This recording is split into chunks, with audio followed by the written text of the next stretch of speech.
Anong klaseng baryo itong pupuntahan natin? Kailangan pang dumaan ng napakalilib na gubat bago mapuntahan? Sigurado ka bang hindi tayo naliligaw, Kiray? OA mo naman, te. Adventure tong hanap mo, diba? Gora lang!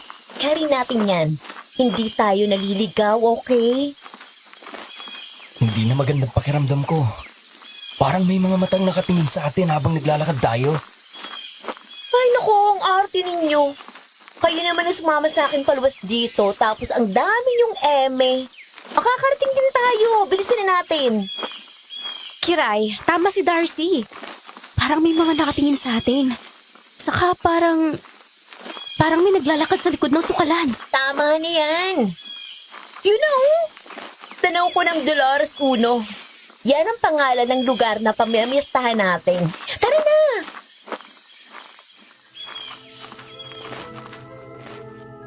Naranasan mo na rin ba yung ganito? Sumama ka sa isang lugar para mamiesta, pero hindi ka pamilyar sa lugar na pupuntahan kasi nakisabit ka lang. Dumaan muna kayo sa isang liblib na daan at hindi pa kayo nakakarating, parang sinasabi na sa'yo ng paligid na huwag nang tumuloy. Kung ikaw ang nasa ganitong sitwasyon, tutuloy ka pa ba? Pero paano kung hindi lang basta pamimiesta ang ipupunta ninyo rito? Kailangan mong samahan ng isang kaibigan na may hinahanap at kailangan mong tumakas pansamantala sa realidad ng iyong buhay. Ngayon, kung gusto mong makapakinig ng ganitong klaseng kwento, pakinggan mo ang nakakatakot na karanasan ng magkakaibigan sa kanilang pamimiesta. Paki-comment ng inyong reaksyon sa comment section at huwag kalimutang mag-like and subscribe. Maraming salamat po. Magandang araw po sa inyo, Miss Anne, at sa lahat ng tagapakinig. Isa kong avid listener ng inyong channel at naglakas loob na rin akong ibahagi ang sarili kong kwento. Itago niyo na lang po ako sa pangalang Angel. 35 years old na sa kasalukuyan. Nangyari ang nakakakilabot kong karanasan taong 2011. Ito yung mga panahon na marami akong iniindang problema. Ang mga magulang ko ay hindi na nagkasundo, pero pinipilit pa rin nilang magsama. Mabuti na lang meron akong mga kaibigan, sina Kiray at Darcy. Bakasyon nang maisipan naming tulungan si Kiray na hanapin ang pamilya niya na namimiesta lang daw. Sinamantala naman namin ni Darcy ang pagkakataong yon para maglibang dahil parehas kaming may pinagdadaanan. Lumuwas kami para lang pumunta sa baryong yon at pagdating doon, normal pa lang ang lahat.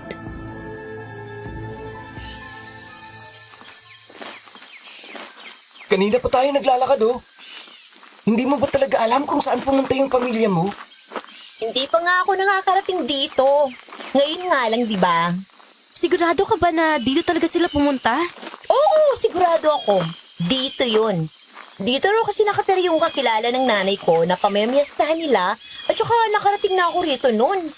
Natandaan ko pa yung lokasyon pero bata pa rin naman kasi ako noon kaya hindi ko natanda lahat. Parang dami lang ang nagbago sa lugar na to eh. Ay, naku, nakakagutom naman yung amoy ng mga niluluto nila pagkain. Magkifiesta na kaya tayo sa kanila. Hoy, sira! Ano ka? Patay gutom? Lakad pa tayo. Adventure nga, di ba? Don't worry. Konting kambot pa yan. Tara, let's! Hindi naman ganitong adventure yung gusto ko eh. Kakapagod. Ako nga rin eh. Pero hayaan natin si Kiray. Siya naman ang sinamahan natin dito. Napabuntong hininga na lang ako bago nagpatuloy sa paglalakad. Ang saya-saya pa ni Kiray. Magiliw na nagtatanong sa mga dumadaan. Habang kami ni Darcy, pagod na sa paglalakad. Nakita ni Kiray ang isang ale na kaagad niyang nilapitan. Kilala raw ito ng nanay niya pero may pagtatakang napatingin sa kanya ang ale. Aling Lourdes? Diyos ko, dito ka lang pala. Kanino kang anak? Anak ako ni Sol at ni Peter. Hindi mo natanda? Nung mga bata pa kami, dun kami nakatira sa tabi ng sementeryo. Tapos, dun kami nagbebenta ng mga tuhog-tuhog. Ikaw yung bumibili ng kikiam kapag hapon, tapos inuulam ng mga anak mo. Tanda mo na? Oo. Bakit hindi ko matatandaan sa inyo lang ako nakakautang? Sobrang hirap ng buhay namin noon Tuhog-tuhog lang ang kayang bilhin. Kaya pala nung huling nagtinda kami dun, wala ka na. Nandito ka na pala. Hindi man lang kami na-inform. Pasensya na, biglaan kasi ang pag-alis. Kayo pala, anong ginagawa niyo rito? Hinahanap ko si Mama Pupunta rin sila ng Dolores para mamiesta. Nung isang buwan pa sila umalis. Ewan ko nga sa mga yun. Ngayon lang naman ang piyesta. Bakit kailangang isang buwan pang advance ng punta? Aha? Dito raw sila mamimiesta. Oo baka nakita mo. Kilala mo naman yung kumari ni Mama na taga rito, di ba? Doon yun makikituloy. Siguro hindi ko lang napansin. Pero kumain na ba kayo? Hindi pa nga po Itong barkada ko ay naghahanap nga ng makakainan. Uy, hindi Kumain na kayo sa bahay. Marami naman akong handa. Tara na. Yan ang gusto ko sa'yo, Aling Lourdes. Sabi na nga ba't asensado ka na ngayon? Darcy, Angel, tara na. Huwag kayong mahiya. Mabait ito si Aling Lourdes. Oo, huwag kayong mahiya. Tara na, sunod na kayo sa akin. Nagpatiuna sa paglalakad si Aling Lourdes at sinundan naman namin ito ni Kiray at Darcy. Dinala niya kami sa likod ng kanilang bahay. Merong tolda at maraming nakahaing mga pagkain. Marami ding mga kumakaing nakikipiesta. Inihanap niya kami ng bakanteng pwesto at iniwan niya muna kami para ikuha ng mga pagkain. Mahirap rin yan dati si Aling Lourdes, kaya kapag piyesta sa amin, palagi naming iniimbita kasi hindi nila dati kaya magluto ng mga masasarap. Asensado na talaga siya ngayon. Kaya pala, inasikaso niya tayo mabuti. Kasi malapit pala sa pamilya mo. Hindi naman gaano, pero pinakikisamahan namin bilang suki. Kiray, sigurado ka bang dito talaga nagpunta ang pamilya mo? Kasi kung isang buwan na sila rito, ibig sabihin, dapat nakita nila si Aling Lourdes. Parang ang liit lang naman ang lugar na to. Ay nako, ewan ko rin. Yan na si Aling Lourdes. Kumain na muna tayo bago isipin yun. Eto, dinala ko na lahat ng putahe para matikman nyo lahat. Kumuha na lang kayo doon kapag kulang. Sige po, Aling Lourdes. Salamat ha. Siya, dyan na muna kayo at aasikasuhin ko lang yung ibang bisita. Sige lang, Aling Lourdes. Kumain na tayo. Darcy, Angel, huwag na kayong mahiya. Wow! Kaldereta, paborito ko to! Yan, sige. Kumuha ka. Pinauna ko na muna silang sumandok. Naglingon ako sa paligid. Napansin ko na para bang ang seryoso masyado ng mga tao habang kumakain. Parang hindi man lang sila nag-e-enjoy sa piyesta. Sa hindi malamang dahilan, ay may nararamdaman akong kakaiba sa kanilang mga presensya. Napansin ni Darcy na hindi pa ako kumukuha ng pagkain, kaya naman ipinagsandok niya na ako ng kanin at ulam. Ipinagsandok na kita. Mukhang malalim na naman ang iniisip mo. Salamat. Sarap. Ang sarap ng ano nila rito Anong tawag dito? Menudo yan. Yun, minudo. Parang hindi nabibili sa tindahan yung sauce na ginamit Parang purong kamatis, kaya malasa. Napansin mo naman, walang mga tindahan dito. Pero malawak ang taniman. Kaya nga Baka kaya ganun. Angel. Uy, ayaw mo bang kumain? Nakatulala ka na naman. Iwan mo muna ang problema mo. Hindi lang naman tayo pumunta dito para hanapin ang pamilya ko. Isinama ko rin kayo rito para maglibang. Oo nga, tama si Kiray. Takasan muna natin kung ano man yung mga nagpapabigat sa atin. Napansin ko lang kasi, parang ang weird ng mga tao. Parang hindi sila nag-e-enjoy sa fiesta. Ay naku, wag mo nang pansinin yun. Moment nila yun Masarap kasi yung pagkain kaya siguro feel na feel nila. Oo nga, kumain ka na, Angel. Kailangan natin ng lakas kasi mamaya, Hahanapin natin yung pamilya ni Kiray. Okay ba yung lasa ng mga pagkain? Ay, masarap te. Try mo. Promise, di ka magsisisi. Sige na nga. Yan. Di ba? Masarap? Oo nga, masarap nga. Sabi si Uwi, masarap yan. Kumain ka lang ng kumain. Kalimutan mo muna ang mga problema mo, okay? Hindi ko may tatanggi na masarap talaga yung mga pagkain. Ibang-iba ito sa inaasahan ko na walang lasang asin at malansa ang karne. Pagkatapos namin kumain, nagpahinga muna kami sa loob ng bahay ni Aling Lourdes. Simple at maaliwalas ang kanyang bahay na gawa lang sa kahoy at hindi sementado. Parang sinaunang yari. Halatang walang ibang nakatira kundi ang ginang dahil wala kaming ibang makita sa bahay na yon. Aling Lourdes, nasan yung mga anak mo? Di ba 3 yun? Yung pangalawang mong anak, kaedad ko di ba? O wala sila rito. Eh, nasan sila?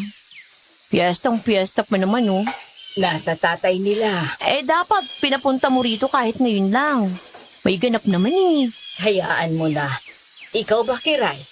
Bakit ba ang dami mong tanong? Naghuhugas ako rito. Eh, kung tulungan lang kaya kita dyan, wala rin naman akong magawa eh. Huwag na. Mababasa pa ang damit mo. Sanay ako. At saka, may dila naman akong extra dito. Sige na, tulungan na kita. So, sige na nga. Di lang kayo ah. Pahinga muna kayo. Marami kayong nakain eh.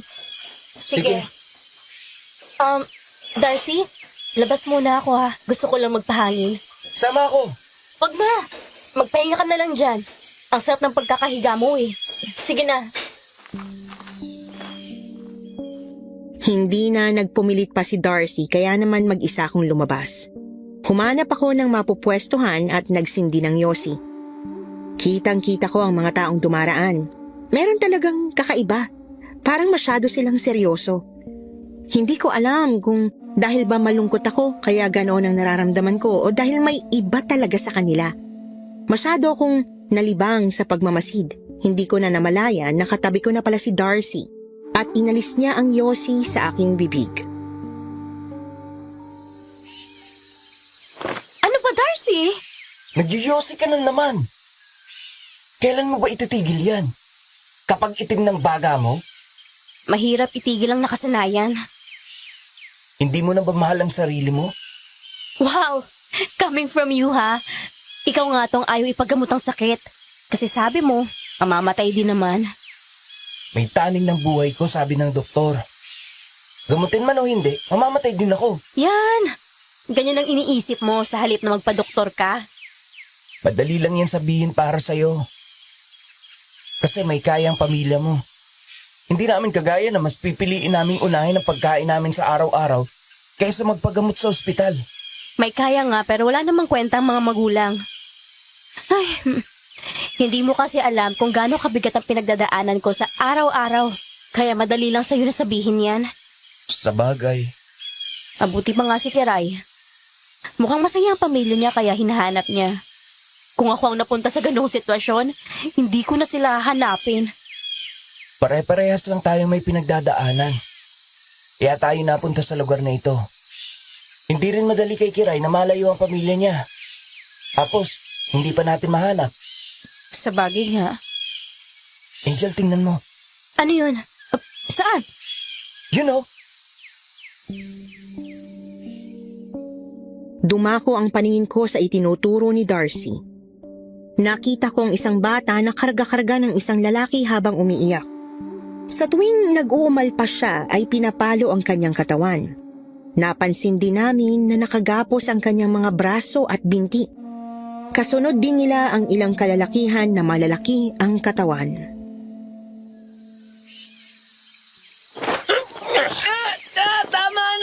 Tama na, bitiwan niyo ako. Tumigil ka, Buboy! Isa pang maglikot ka at malilindigan ka talaga. Ayoko mamatay, ayoko. Matigas talagang ulo mong bata ka! Aray, tama na. Ay, Diyos ko! Anong gagawin nila dun sa bata? yun nga eh. Hindi ko maintindihan. Nakakapagduda talagang lugar na to. Parang may something talagang mga tao. Sabihin kaya natin kay Kiray na umalis na muna tayo. Hindi yun papayag. Lumuwas nga tayo ng malayo tapos hindi rin itutuloy ang paghahanap. Parang baliwala rin. Susubukan ko pa rin. Sumang-ayon na lang ako sa sinabi ni Darcy. Pumasok na kami sa loob at nakita namin si Kiray na tumutulong pa rin kay Aling Lourdes. Hinintay namin siyang matapos saka namin siya nilapitan para kausapin.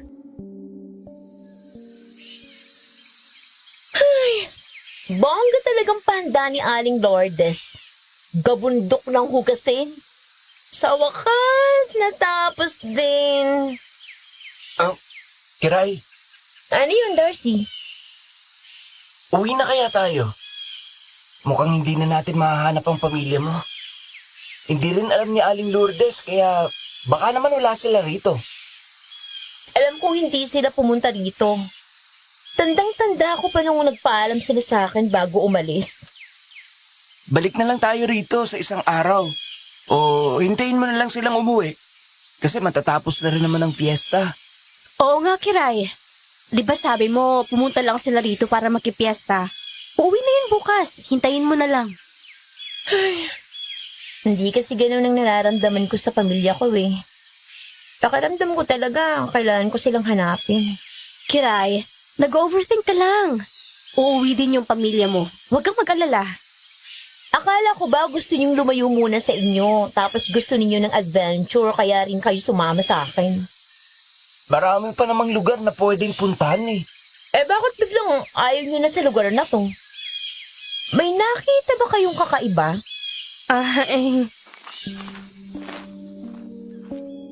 Hindi ko na naituloy ang pagsasalita pagkarinig sa yapak na yon. Sabay-sabay kaming napalingon at nakita naming pumasok si Aling Lourdes habang dala ang isang malaking mangkok ng tirang ulam. Dito na kayo magpalipas ng gabi, Kiray. May program mamaya. May mga sayawan. Baka doon mo makita ang pamilya mo. Kasi lahat ng taga rito ay pumupunta doon. Ay, talaga po? Anong oras po? Mga 9:00 ang simula. Sige po. Darcy, Angel, punta tayo ha. Baka doon natin makita ang pamilya ko, tsaka chance na rin natin para mag-party-party. Ano, paig kayo? Ikaw, Angel, ano sa tingin mo? Sige. Yes!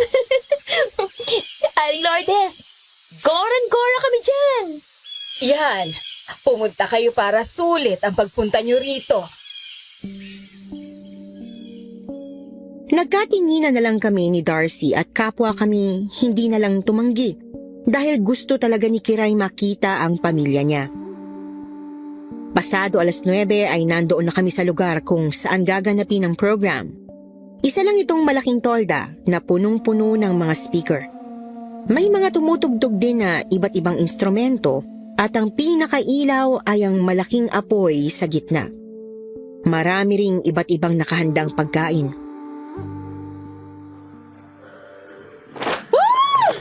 It's party time! Tingnan mo nga naman si Kiray. Hahanapin daw ang pamilya niya pero mas inuna pang mag-party-party. Kaya nga eh. Parang hindi dayo. Kung kani-kanino nakikipag-usap. Tayo pa yata ang kailangang maghanap kasi matatapos na ang gabing to, baka malasing na yan si Kiray. Pagsabihan mo kaya, Hindi nga yan nakikinig sa akin eh. sa akin din kaya. Ay, naiihi pa ako. Ay, ano ba yan? Hindi ka pa ba umihi kanina bago ka umalis? Kalimutan ko eh. Si Kiray kasi nagmamadali. Eh paano yan? Saan ka iihi? Sa likod. Sira ka. Baka may makakita sa'yo. Hindi yan. Akong bahala. Dito ka muna ha. Ingat ka ha. Oo, kaya ko sarili ko. Hindi talaga ako iihi. Gusto ko lang magyosi. Tsaka, hindi ako komportable sa lugar na maraming tao na nagkakasayahan. Pagdating ko sa likod ay agad kong sinindihan ang aking yosi at nagpakawala ako ng malalim na buntong hininga pagkabog ako ng usok. Maya-maya nakita ko na naman yung mga taong may dalang bata. Nang mapagtanto ko na dadaan sila sa kinaroroonan ko, agad akong nagtago. Bitiwan niyo ako! Bitiwan niyo ako! Ayoko pang mamatay! Mahimik ka. Kung ayaw mong dito pa lang sa daan ay unahan na kita. Ayoko pang mamatay! Sige na! Bilisan nyo na! Nag-alala ako dun sa bata kaya naman pagkadaan ng mga taong yon ay naisipan ko silang sundan ng palihim. Akmang hahakbang na ako nang may humablot sa aking braso. Paglingon ko ay nakita ko si Darcy. Sabi ko na nga ba eh, hindi ka talaga iihi. Pumunta ka lang sa likod para makapag-yosi. Tara, bumalik na tayo. Darcy, yun kasi. Bitawan mo ako. Kailan mo ba ititigil yung paninigarilyo mo? Kanina ka pa. Tara na. Hindi.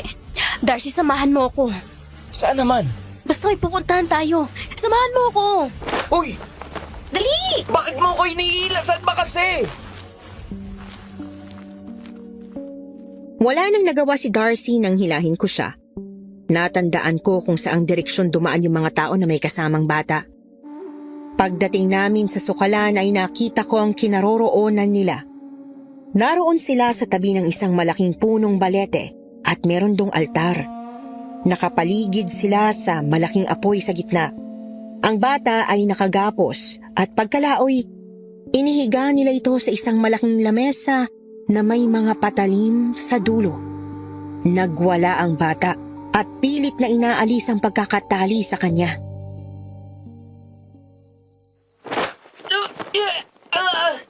Pakawalan niyo ako rito! Huwag niyong hayaan na makawala ang bata na yan. Painumin niyo ng alak para manghila. Ayoko! Ayoko uminom yan! Manahimik ka! Darcy, hindi magandang nararamdaman ko.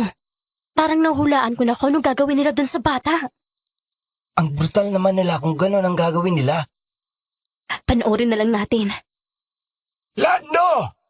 Nadasalan ko ng mga gagamitin nating patalim. Pwede na nating simulahan ang pag-aalay sa bata. Sige po. Wag po! Bakit po ako? Bakit ako? Dahil isa kang bastardo. Anak ka ng tatay mo sa labas. At hindi pwedeng malaman ng asawa niya na nabuo ka. Wala na rin mag-aasikaso sa'yo. Dahil patay ng lola mo. Isa pa, mahina ang katawan mo kaya hindi ka pwedeng magtrabaho. Sa ating lahat dito, ikaw ang pinaka-nararapat dito. Dahil lang po anak ako sa labas, papatayin ninyo na ako. Dahil lang mahina ang katawan ko. Hindi niyo na ako hayaang mabuhay. Ang tatay mo ang may gusto nito at hindi kami. Wala na rin kami magagawa. Dahil kailangan gawin ito. Kapag hindi, alam mo na ang mangyayari. Ang sama ninyo! Ang sama ninyo! Mahimik ka na! Lando, huwag na nating sayangin ang oras. Gawin mo nang dapat gawin sa batang yan. Oo, Wag! Wag! mahimik ka! Akin ang patalim! Huwag po, parang awa niyo na! Parang awa niyo na! Ah! Ah! Ah! Bumungad sa amin ang isang brutal at karumal-dumal na pangyayari. Winakwak ni Lando ang puso ng bata at sinahod naman ng ibang lalaki ang dugo. Ang isang lalaki ay dinukot ang kanyang puso at inilagay sa palanggana. Ang nakuhang dugo at puso ay inilagay nila sa altar. Tinakpan naman ni Darcy ang aking mga mata. Ano pa, Darcy? Hindi mo dapat makita ang ganyang bagay. Baka kung ano na naman ang maisip mo. Hindi na ako bata. Malaki na ako at kaya nasikmura ko ang mga ganyang bagay. Nakakaawa lang yung bata. Bakit nila ginawa yun sa kanya? Anong klaseng mga tao ang nandito sa baryong to, Darcy? Parang nakakatakot. Kaya nga. At tingnan mong ginagawa nila. Dinadasalan nila yung dugo at puso ng bata. Katilimang, apoy at kapangyarihan, tanggapin ninyo ang alay na ito. Ikalugod niyo ang alay namin. Kami ay nagsusumako. Tanggapin niyo ang alay naming ito. Kaya nga, Diyos ko, bakit nila ginagawa ito? Naninindig ang balahibo ko. Sobrang nakakatakot. Hindi ko rin maintindihan. Umalis na tayo rito, Darcy. Baka mamaya makita pa nila tayo. Tara. Magkahawak kamay kami ni Darcy na umalis sa lugar na yon at mga ilang hakbang pa lang ang nagagawa namin nang may marinig kaming malalim at nakakatakot na angil. Narinig mo ba yun, Darcy? Oo, narinig ko yun. Talasan nating mabuti yung pakiramdam. Oo, hindi rin magandang pakiramdam ko doon. Bilisan na natin. Tara. Nagpatuloy kami sa paglalakad at ang sunod naming narinig ay ang mga malalalim at mabibigat na yapak. Hindi na talaga maganda to, Darcy. Parang may mga nagtatago sa dilim na umaaligid sa atin. Kaya nga naninindig ang mga balahibo ko. Bilisan na natin. Angel, nakikita mo ba yun? Ang alin? Ano ba yun, Darcy? Sa parting yun na nasisinaga ng buwan, parang may anino at figurang halimaw. Ano? Hindi na maganda ito. Tumakbo na tayo!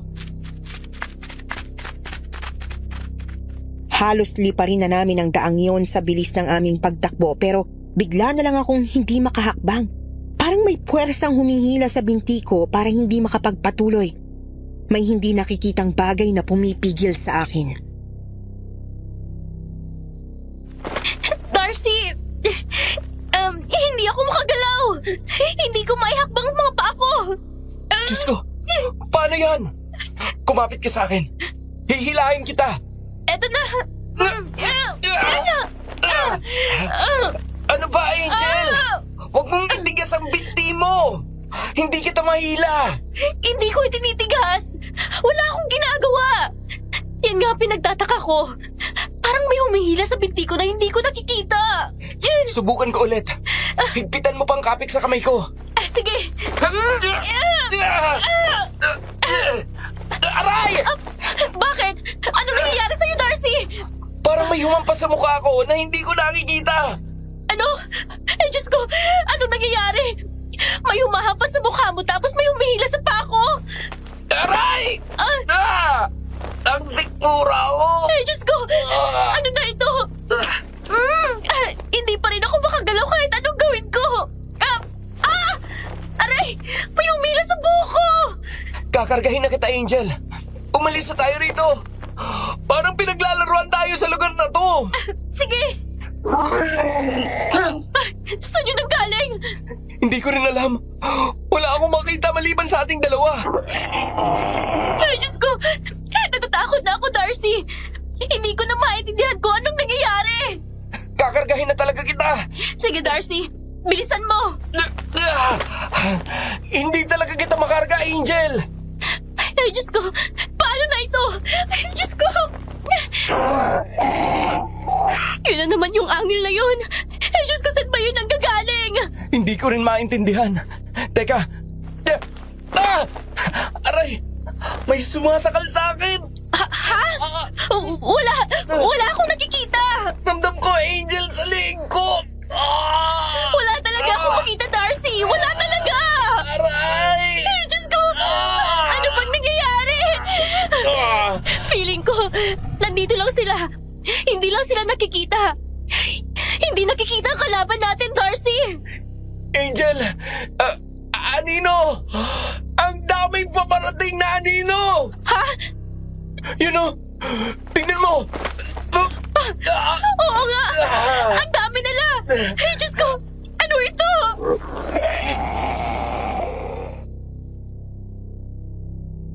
Natulala na lang ako pagkakita sa mga aninong papalapit sa amin. Mga figurang halimaw at nakakatakot. Si Darcy naman ay patuloy na nagwawala dahil hindi pa rin siya tinitigilan ng hindi makitang nilalang na patuloy ang pagsakal sa kanya. Palapit na ng palapit sa amin ang mga anino. Mabagal ang galaw. Napaatras na lang ako at natumba sa aking kinatatayuan. Ilang sandali pa ay narinig namin ang yapak ng mga paparating na tao at nakita namin yung lalaki na pumatay sa bata kanina, nakasakay sa isang kabayo. Isuot nyo ito! Isuot nyo to! Para saan po yan? Huwag na kayong magtanong. Isuot nyo na lang tong kwintas para makaligtas kayo. Eto na, oh! Sige po. Darcy, ito. Isuot mo. Sige, teka. Nawala na yung sumasakal sa akin. Yan siguro ang dahilan kung bakit pinasuot din sa atin. Malapit na sila. Sumakay na kayo sa kabayo ko. Pero Darcy! Sige. Yeah! Mabilis na pinatakbo ng lalaki ang kabayo niya. Nagpahatid naman kami sa bahay ni Aling Lourdes kaya doon niya kami dinala. Pagdating doon ay sinalubong kami ni Aling Lourdes. Saan ba kayo galing? Bakit humiwalay kayo kay Kiray? Pasensya na po. Sa susunod, huwag kayong pakalat-kalat dito kapag gabi. May kwintas na ba sila? Meron na. Itago niyo ang mga kwintas na yan sa loob ng damit niyo. Huwag niyo yung ilalabas. Hindi ko po maintindihan. Anong meron sa lugar na to? Ano yung mga anino? Gulo-gulo na po ako. Aling Lourdes, ikaw na munang bahala sa kanila. Uwi na ako. Sige, mag-iingat ka. Pagkatapos magpaalam ay umalis na ang lalaki at mabilis na pinatakbo ang kanyang kabayo. Pinapasok na naman kami ni Aling Lourdes sa loob ng bahay at naabutan namin si Kiray na nakahiga sa sofa at mukhang mahimbing na ang tulog. Lasing na lasing ang kaibigan ninyo. Mukhang nag-enjoy ng sobra doon sa sayawan. Kayong dalawa, magpahinga na rin kayo. Aling Lourdes, sabihin niyo po sa akin, ano pong meron sa lugar na to? Ano po yung mga anino na mukhang halimaw? Kaya nga po. At nananakit sila. Ayokong sagutin ang mga tanong ninyo. Dahil isang araw ay malalaman niyo rin kung bakit. Magpapahinga na ako. Kayo rin, magpahinga na. Bakit naman po hindi ninyo pwedeng sagutin? Mas lalo lang kaming naku-curious. Bakit ba ang kulit mo? Gusto niyo palayasin ko kayo ngayong gabi rito? Hindi na po. Sorry po. Magpahinga na kayo. Doon ang higaan ninyo. Tara na, Angel. Magpahinga na tayo. Magdamag akong hindi nakatulog ng gabing yon dahil hindi matahimik ang utak ko. Nakaalerto ito sa posibleng panganib na nakaabang sa amin. Kinabukasan, maaga kaming bumangon ni Darcy at naghanda na sa pag-alis namin. Naiayos na namin ang mga gamit namin nang magising si Kiray.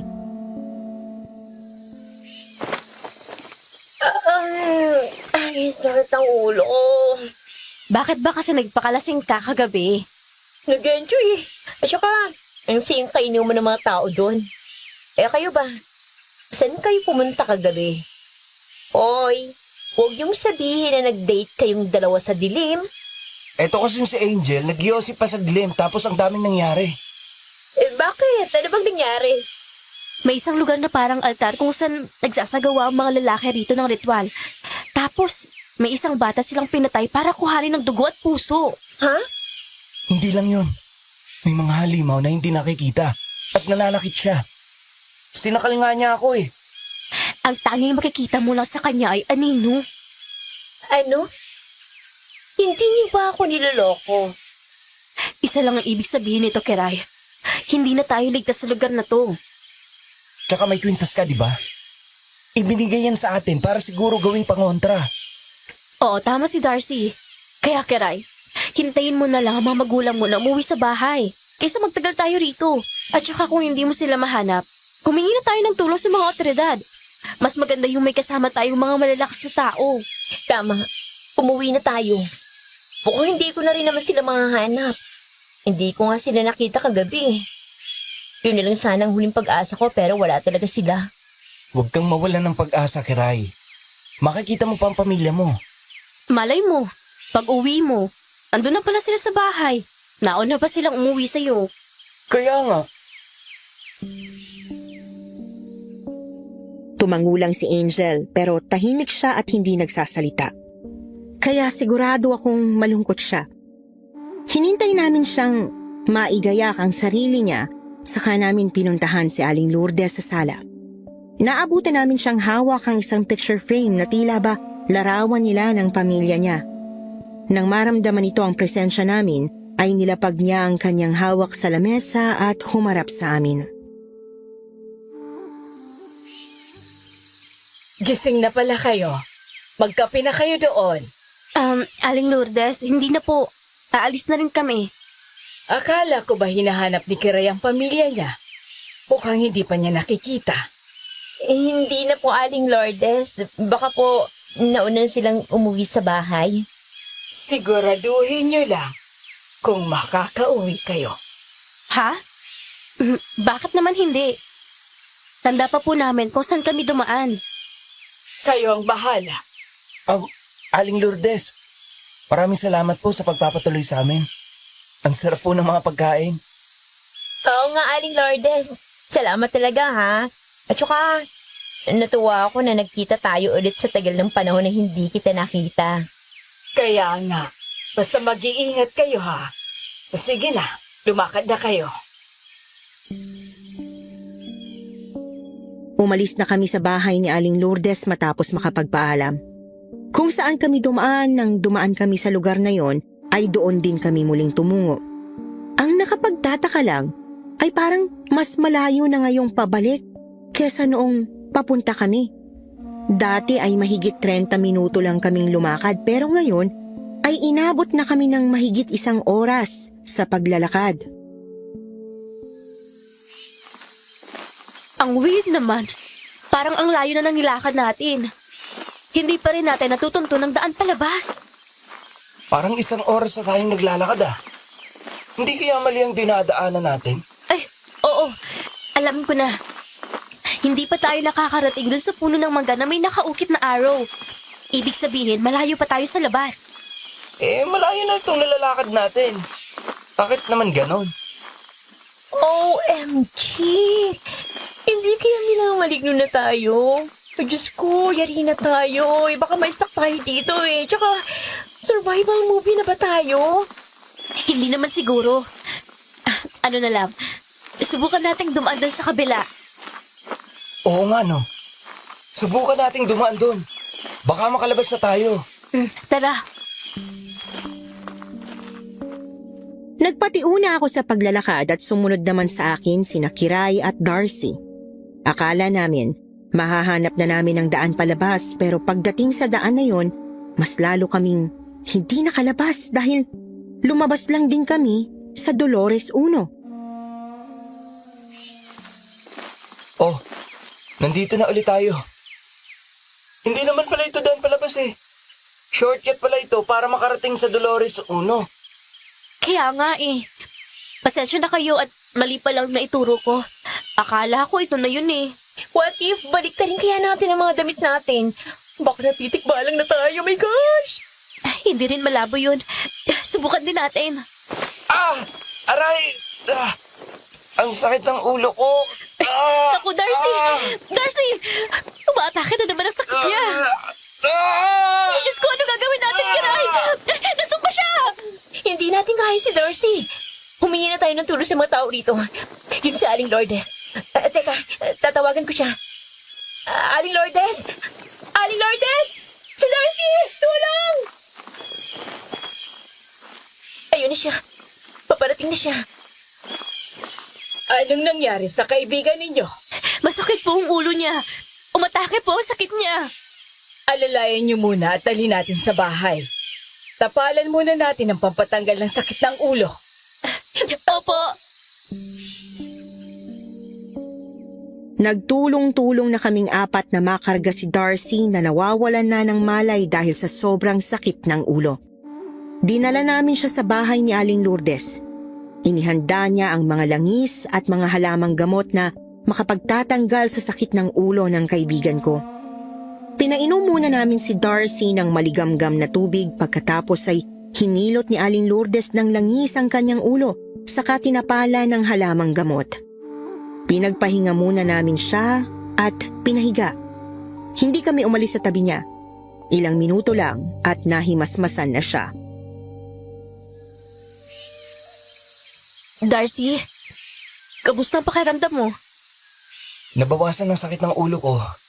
Pero may konti pa rito. Mabuti naman at nabawasan na.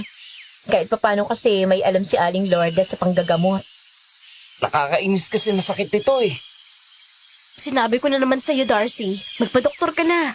Ipagamot mo yan. Bilhin mo yung mga gamot na kailangan mo. Ano pang silbi ng mga yun? Eh mamamatay din naman ako. Binigyan na ng doktor ng taning ang buhay ko. Hindi na ako magtatagal. Naiintindihan mo ba yon? Pero Darcy, may mga magulang ka na gusto ka pang mabuhay. May mga kaibigan ka na gusto ka pang makasama. Anong magagawa ko? Eh, sa itong kapalaran ko eh. Darcy, huwag kang magsalita ng ganyan. Umalis na lang kayo. Maiwan ako rito. Alam ko hindi ako ligtas dito, pero mas mabuti na yon kaysa matagal ako magdusa sa sakit na ito eh. Mamamatay din naman ako. Isa pa, makakabuti rin para sa mga magulang ko at sa inyo na hindi ninyo ako makikitang nagdurusa. Darcy, ano ka ba? Bakit ka apektado?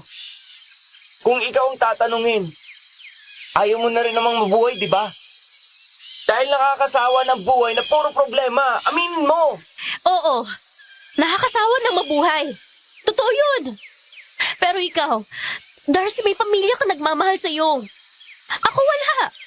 Wala nang pakialam sa akin ang nanay at tatay ko dahil sa tingin ko, may iba na silang gusto. Isa lang naman akong saling puso sa pagsasama nila na nakakadagdag sa bigat ng nararamdaman nila. Pero ikaw, hindi mo kailangang maranasan kung gaano kasakit dahil hindi ganun ang nanay at tatay mo. Hindi mo rin naman alam ang pakiramdam na nararamdaman ko dahil hindi ikaw ang tinaningan ng doktor. Sinabihan ka na ba na may deadline na ang buhay mo? Na hindi ka na mabubuhay na matagal? Wala ka sa posisyon ko para maintindihan ito. Tama na. Ano ba kayo? Parehas lang kayo may pinagdadaanan. Piliin ninyong unawain ng isa't isa.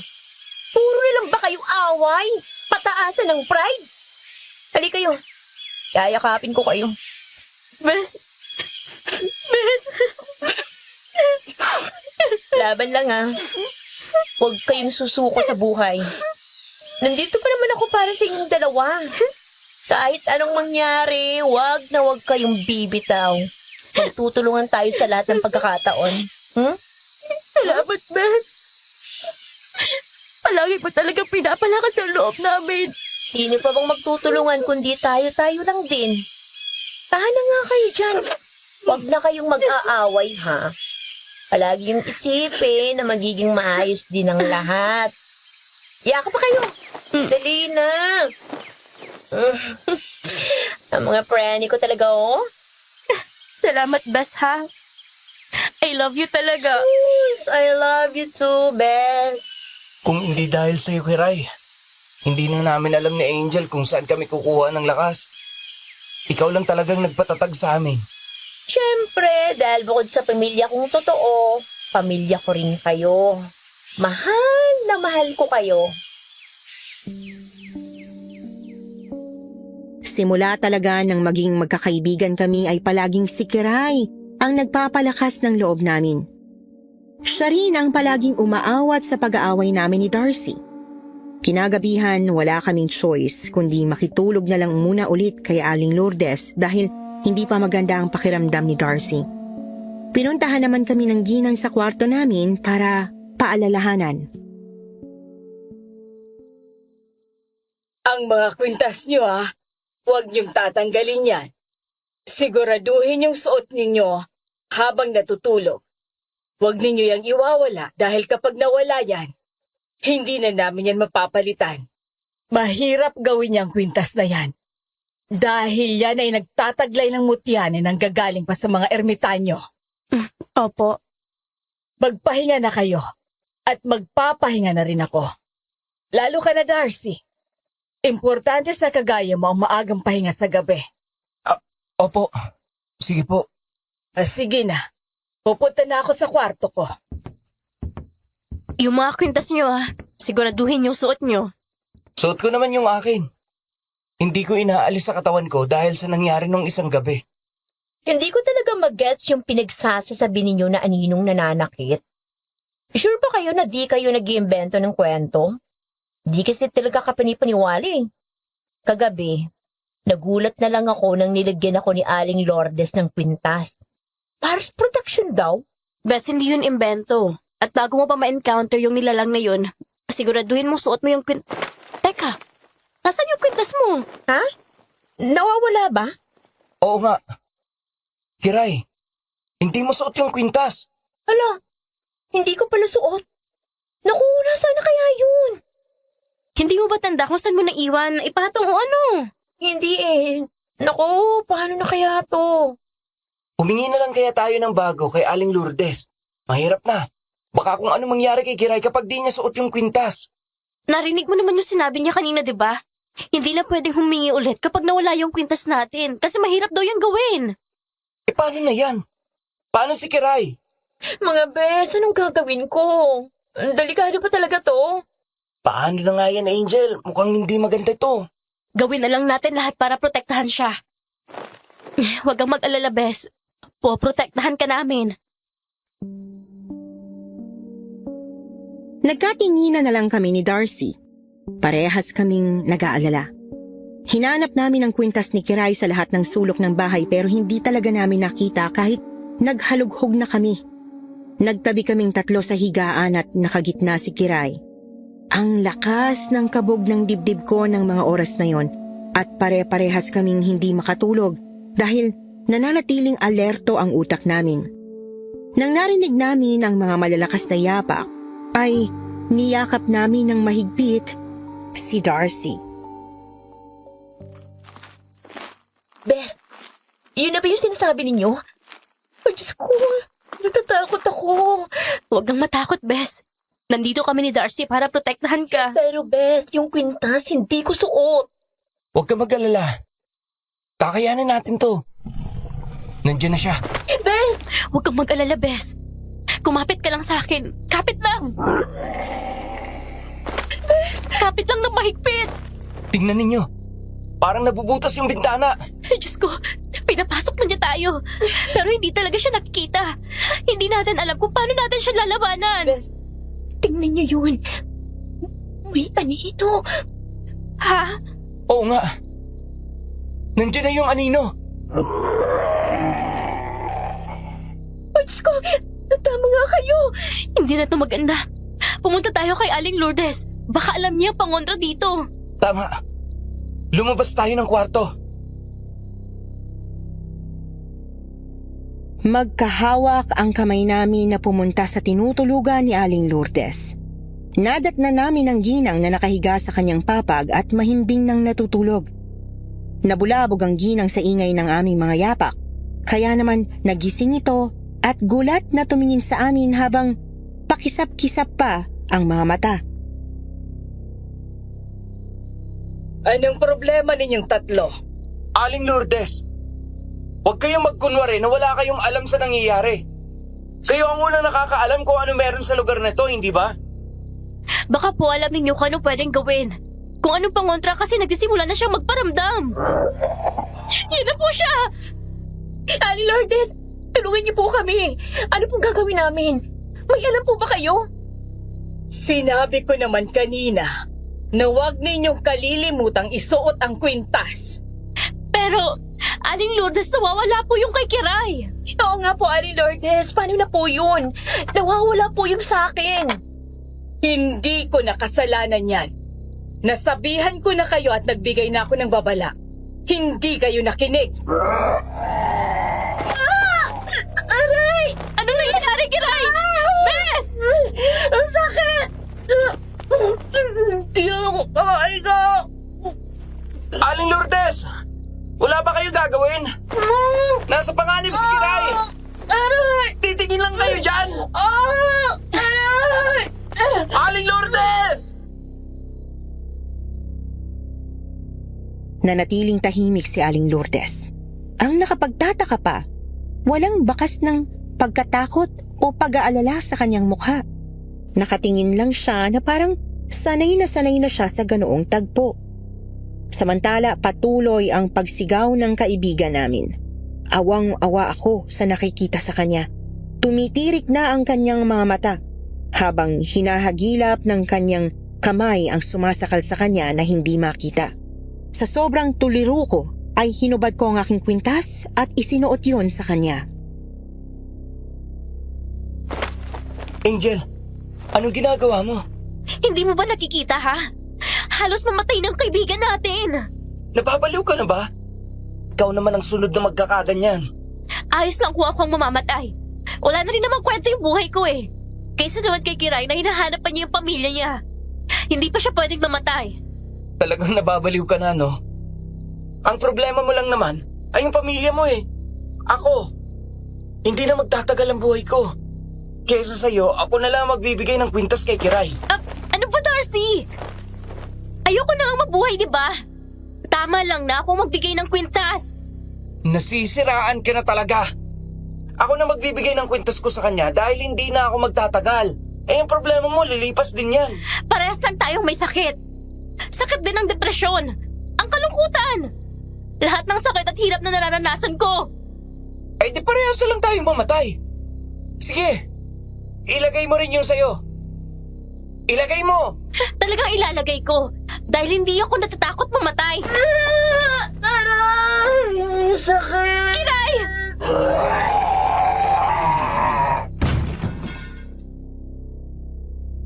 Pagkatapos ng malakas na kalabog na sinundan ng malakas ding angil ng aswang, ay naglaglagan ang mga gamit. Nakita namin ang maraming anino na naglutang sa liwanag. Napuno ng mga angil ng aswang ang paligid. Palakas ng palakas. Si Kiray, mas lalong nahihirapan sa nangyayari sa kanya. Umuusli na ang litid sa kanyang leeg at namumuti na ang kanyang labi.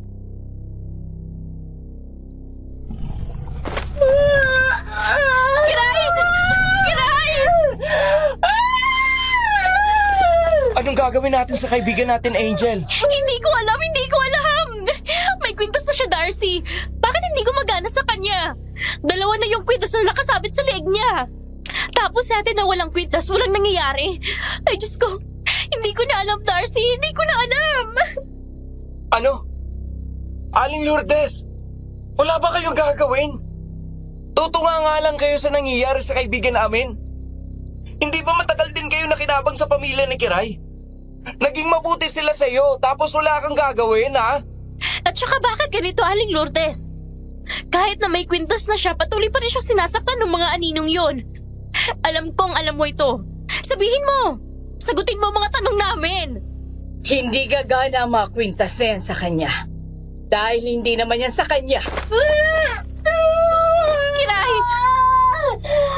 Ano nangyayari? Bakit siya lumulutang sa ere?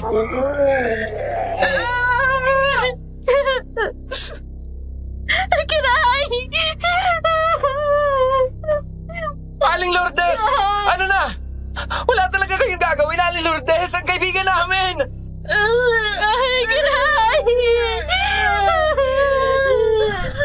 Darcy, ano nangyayari? Dumidilim ng paligid sa dami ng mga anino. Tama na! Tama na! Nakakatakot. Nakakakilabot. Tumatayo na talaga ang balahibo ko sa mga nangyayari. Madilim na ang paligid sa dami ng anino tapos humangin ng malakas na halos tangayin na kami ni Darcy. Si Kiray patuloy na itinataas sa ere at sinasakal pa rin ng itim na anino. Awang-awa na ako sa kaibigan ko dahil talagang nagmamakaawa na ang kanyang boses. Hirap na siya. Napaiyak na lang ako sa mga nangyayari tapos si Aling Lourdes parang wala lang sa kanya ang lahat. Ilang sandali pa nawalan na ng ulirat ang kaibigan ko. Namuti ang kanyang mga mata at lumuwa ang dila tapos bigla na lang siyang ibinagsak sa sahig.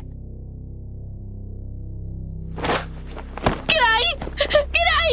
Gumising ka! Kiray! Kiray! Gumising ka! Naririnig mo ba kami? Gumising ka, Kiray! Gising! Kiray!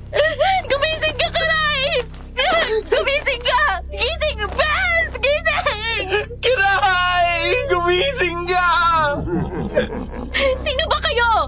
Ha? Bakit hindi kayo magpakita? Bakit kami? Bakit ang kaibigan ko? Anong ginawa ninyo sa kaibigan namin? Anong ginawa ninyo kay Kiray? Pagkatapos ng malakas na tawanan iyon ng mga nilalang, natahimik na ang paligid. Nagliwanag na ulit dahil nawala na ang mga anino. Ang naiwang tagpo, kaming dalawa ni Darcy ay nakaupo sa tabi ng nakahandusay na si Kiray. Si Aling Lourdes hindi pa rin umaalis sa kanyang kinatatayuan. Nagmistulang wala pa rin pakialam. Si Kiray hindi pa rin nagigising. Nakatirik ang kanyang mga mata at itim na ang kulay ng labi. Pinulsuhan ko siya at tiningnan ang heartbeat pero wala na. Wala ng pulso. Darcy, pulsan mo nga si Kiray. Baka nagkakamali lang ako. Bakit? Wala akong papulso. Wala akong marinig. Baka nagkakamali lang ako. Eto na. Wala nga. Angel. Wala na si Kiray. Wala nang kaibigan natin. Hindi, Darcy. Huwag mong sabihin yan. Baka nagkakamali ka lang. Ulitin mo! Gawin mo ulit! Pakiusap! Wala na. Wala na talaga, Angel. Kiray! Kiray! Darcy, yung kaibigan natin! Ilibing nyo na yan. Wala na tayong magagawa. Ano? Anong klaseng tao ka? Wala ka na pakialam tapos ganyan pang sasabihin mo? Wala na akong magagawa. Walang iya ka! Anong klaseng tao ka? Alam namin may alam ka pero wala kang ginagawa. Namatay yung kaibigan namin dahil sa'yo! Dahil pinabayaan mo siya! Darcy, tama na! Kahit magwala ka pa at magsisigaw, hindi na may ibabalik ang buhay ng kaibigan natin. Kasalanan naman niya, di ba? Wala siyang nagawa para mailigtas ang kaibigan natin. Kahit may alam naman siya. Aling Lourdes, bakit po? Bakit wala kayong ginawa?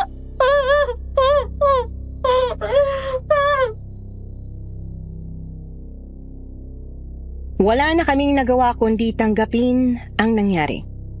Inilibing na lang namin si Kiray sa likod bahay. Hindi man lang kami tinulungan ni Aling Lourdes. Nagtulong na lang kami ni Darcy na maisilid ang bangkay ni Kiray sa sako. Ang sakit, Miss Anne. Sobrang sakit maglibing ng isang kaibigan na matagal na naming kasama. Hindi siya dapat namatay. Hinahanapan niya ang pamilya niya. Magiging masaya pa siya. Hindi kagaya nating dalawa.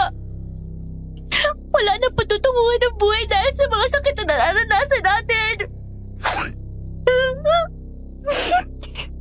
Hindi ko talaga maintindihan kung bakit ganun ang nangyari. Hindi naman kumana sa kanya yung mga kwintas natin. Kahit ibinigay natin, wala pa rin. Namatay pa rin si Kiray. Hindi natin siya kayang iligtas. Kaya nga eh. Hindi ko na alam, Darcy. Masyadong mapanganib ang lugar na to. Pero hindi naman tayo taga rito, hindi ba? Paanong umakma yung kapangyarihan ng mga kwintas na yun sa nagsusuot? Gusto niyong malaman kung bakit? Si Aling Lourdes. Parehas kaming napalingon ni Darcy kay Aling Lourdes. Meron itong mga dalang bulaklak. Lumapit ito sa amin at ipinatong sa puntod ni Kiray ang mga bulaklak. Pagkatapos ay tumabi ito sa pwesto namin. Gusto niyo talaga malaman kung bakit? Bakit nga po? Bakit hindi namin nailigtas ang kaibigan namin? Nagtataka rin kayo kung bakit sa inyo lang gumagana ang mga kwintas na yun, di ba? Ganun na nga po. Simula kasi yung dumating kayo rito, alam na namin ang kapalaran ninyong dalawa. Bakit? Anong kapalaran namin? Hindi na kayo makakaalis sa lugar na ito at dito na kayo mamamatay. Simula nang dumating kayo, palihim akong humugot ng isang pirasong buhok sa inyong tatlo. Dinala ito kay Mang Jose, ang pinakatanyag at magaling na albularyo sa baryo namin. Meron siyang kaibigang ermitanyo at dito siya nagdadasal at humihingi ng mga mutya na ginagawang kwintas. Ibig sabihin, kaya hindi gumana yung mga kwintas namin kay Kiray ay dahil hindi niya buhok ang nakalagay sa kwintas namin. Ganun na nga. At yung kwintas na yan, kung mapapansin ninyo may hibla ng buhok na nakapulupot sa pinakamutya. Doon namin niya nilalagay kaya hindi ito gagana sa iba. At talagang wala nang ibang solusyon kapag naiwala ang kwintas. Mamamatay na lang talaga. Ganun na nga. At iwasan niyo rin ang isumpa ang lugar na ito. Dahil kapag ginawa niyo yon, hindi pa rin kayo ligtas sa panganib kahit nakasuot kayo ng kwintas. Nagkatinginan kaming dalawa ni Darcy. Parehas kami ng nararamdaman. Walang pag-asa at pakiramdam namin dito na kami mamamatay. Nang sumapit ang hapon, nag-usap kami sa tuktok ng malapit na talampas doon. Nakaupo ako habang si Darcy naman ay umaakyat sa puno, naghahanap ng signal. Darcy, kung dito na tayo mamamatay, ano kayang mga pwede natin gawin bago dumating yung takdang oras natin? Mauuna ako mamatay sa'yo. Kasi may sakit ako. Ikaw ba? Anong plano mo? Yun na nga eh. Mamamatay ka dahil sa tanin ng sakit mo. Kaya susunod na rin ako. Magpapakamatay ka? O ano naman? Wala na kayo eh. Wala na si Kiray. Wala ka na. Ano pang saysay ng buhay ko? Wala namang pakialam sa akin ng mga magulang ko. Alam mo, hindi mo kailangan gawin yan. Aray! Nakagatan pa ako ng langgam. Bakit ba kasi pinipilit mong makasignal yung phone mo? Sino bang kinokontak mo? Hindi, naisip ko lang kasi. Nakakainip naman na wala tayong gagawin dito kaya naghahanap ako ng signal. Alam mo, wala na rin akong tiwala kay Aling Lourdes. Pakiramdam ko, minamanipula niya lang tayo. Kaya ganitong nangyari sa atin. Ayaw niya talaga tayong paalisin. Paano kung siya palang may pakanan ng lahat? Subukan na lang kaya nating tumalon sa bangin para mabilis na tayo mamatay. Ang tagal naman kung hihintayin pa natin yung tanin mo. Oh, kung gusto mong mamatay, di mauna ka na. Kasalanan sa Diyos ang magpakamatay. Kaya hindi ko gagawin yon. Eh di itapon natin yung mga kwintas natin. Tapos ipain natin ang sarili natin sa aninong yon. Ayoko nga. Ikaw na lang. Wala rin yung pinagkaiba sa pagpapatiwakal. Kasi planado ang ginagawa mo, hindi natural. Ay, buwisit ng buhay. May signal na. Oh, ano? Tingnan ko lang ang mga text messages sa akin. Ito. May text message si Mama. Eh di basahin mo. Ito na nga. Teka, bakit natahimik ka? Hoy, Darcy! Bakit ka umiiyak? Ano ba yung nabasa mo? May nalaman ka ba? Wala na si Lola. Ano? Wala na si Lola. Yung nag-aalaga sa amin simula mga bata pa kami. Wala na yung kaisa-isang tao nagpapalakas ng loob ko. Wala na siya. Bumaba ka nga dyan, Darcy. Please, gusto kitang yakapin. Wala na si Lola. Yayakapin nga kita. Baka tatag ka. Nandito lang ako para sa'yo. Angel, Oh, ano yun? gawin natin ang paraan na makaalis sa lugar na ito. Gusto ko makita si Lola. Gusto ko siya makasama sa huling sandali niya. Sige, gagawa natin ng paraan na makaalis sa lugar na to. Sa pangalawang pagkakataon ay muli kaming nagtangkang umalis sa lugar na yon. Pero gaya ng dati, bumabalik lang kami sa kung saan kami nagmula. Sinubukan na namin ang iba't ibang daan pero wala talaga. Hindi na namin alam kung saan kami pwedeng dumaan. Hindi kami sumuko, inulit pa rin namin ng ilang beses pero wala talaga. Sinubukan din naming baliktarin ang damit namin pero wala pa rin nangyari. Nabigo pa rin kami.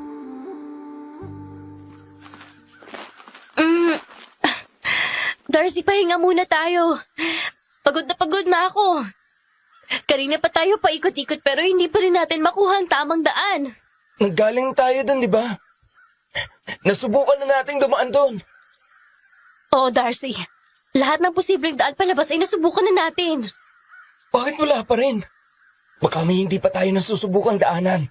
Darcy, nasubukan na nga natin yung lahat. Pwede bang magpahiga muna tayo tapos mamaya ulit natin subukan? Bakit ganon? Ah! Darcy, Isinusumpa ang lugar na ito. Namatay ang kaibigan natin dahil sa lugar na ito. Tapos ikinukulong pa tayo. At tayo paalisin. Lahat ng nilalang dito, isinusumpa ko kayo. Isinusumpa ko kayo!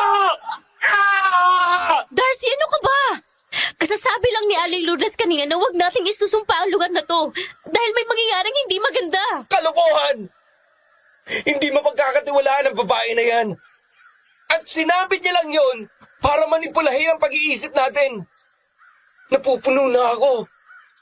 Ang dami nang nangyari at hindi ko na mapigilang isumpa ang lugar na ito. Darcy, kahit ako rin ay hindi nagtitiwala kay Aling Lourdes. Pero totoo ang sinasabi niya. Yung tungkol doon sa kwintas. Totoo. Kung papatayin ako ng basic na aswang na yan, di mamatay na. Basta't isinusumpa ko ang lugar na ito sa lahat ng nangyari. At hindi ko mapipigilan ang sarili ko doon. Darcy, ano ba? Tama na! Ang tigas ng ulo mo! Darcy, mukhang nandyan na. Ano yan? Tumambad sa amin ang isang itim na usok mula sa hindi kalayuan na parang naglalakad. Palapit ito ng palapit sa kinaroroonan namin at palakas din ng palakas ang malalalim na angil.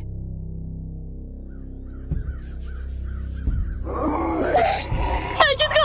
Darcy! Darcy, delikado na to! Yun ang sinasabi ko sa iyo eh! Hindi anino ang nagpakita sa atin kundi itim na usok. Hindi magandang pakiramdam ko. Umalis na tayo. Tumakbo na tayo. Hindi tayo dapat mamatay sa ganito. Gusto mo na rin mamatay, di ba? Huwag na tayong umalis dito. Ito na yung pagkakataon natin, Darcy. Ano ka ba, Angel? Nasisiraan ka na ba? Ha? Hindi tayo dapat sa ganito mamatay.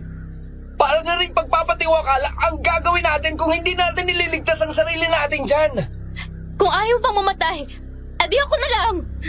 Tumakbo ka na doon. Umalis ka na. Nasisiraan ka na ba? Hindi ako masamang tao para gawin yun. Halika, tumakbo na tayo. Ayoko. Hindi ako aalis dito. Angel! Papalapit ang itim na usok. Hindi na magandang pakiramdam ko. Umalis na tayo.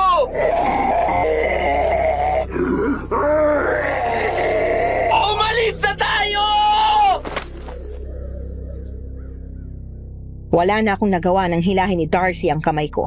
Tumakbo kami ng mabilis papalayo sa lugar na yon pero sinusundan kami ng itim na usok at napakabilis nito. Parang isang buhawi kung kumilos.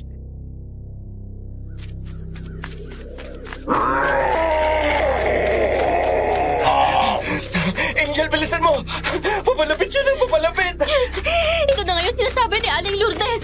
Hindi ka kasi nakinig. Huwag na tayo magsisihan! Tumakbo na lang tayo hanggat sa hindi na tayo mahabol ng itim na usok! Halos lumipad na kami sa sobrang bilis ng pagtakbo pero hindi pa rin nawawala ang itim na usok. Patuloy pa rin kami nitong hinahabol. Palalim ng palalim ang mga pag-angil nito. Ay, Diyos ko! Hindi ko na alam kung saan siya nakarating pero nandyan pa rin siya! Subukan nating iligaw. Doon tayo dumaan sa kabila. Higpitan mo lang ang kapit sa akin, Angel! Maigpit naman ang kapit ko sa'yo. Angel! Para pabilis! Angel! Bilisan pa natin! Ay, Diyos ko! Ano pa bang bilis ang gagawin natin? Halos lumipat na nga tayo! Tingnan mo likuran mo, Angel! Sobrang lapit na! Kaunti na nakakagwan! Ay, Diyos ko! Angel! Kaunti na lang ang distansya! Hindi na tayo makakalayo! Ay, Diyos ko! Angel!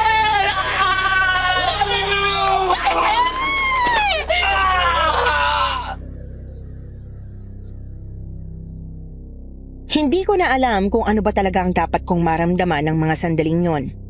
Nakita ko si Darcy na binabalot ng itim na usok. Halatang nasasaktan at nahihirapang huminga ang kaibigan ko. Hindi ko alam kung paano at ano ang gagawin ko para mailigtas ko siya. Magkahalo rin ang emosyong nararamdaman ko. Kilabot, tuliro, at ang takot na baka mawalan na naman ako ng kaibigan. Hanggang sa may naramdaman na rin akong init sa katawan at bigla na lang akong nahirapang huminga at nanghina. Parang nauubos ang lakas ko at tila may sumasakal sa leeg ko.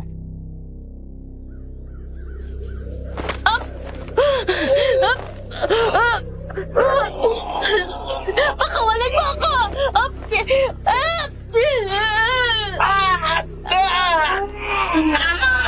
Darcy!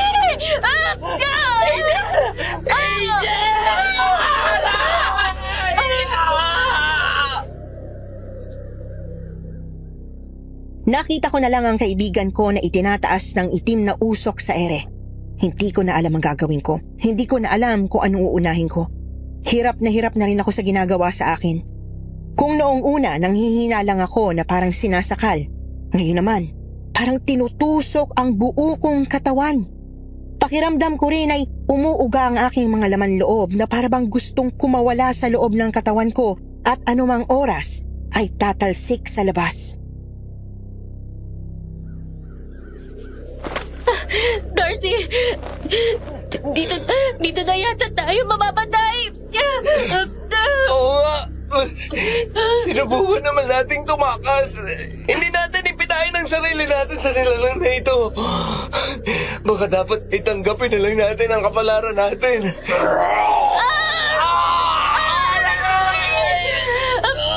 Darcy! Hirap na ako! Hinahabol ko na ang hininga ko at napakasakit na ng buong katawan ko! Hindi na rin yata ako tatagal. Aray! Hindi na yata talaga tayo tatagal. Mamatay na tayo. Makakasama na natin si Kiray sa kabilang buhay. At makakasama ko na rin si Lola.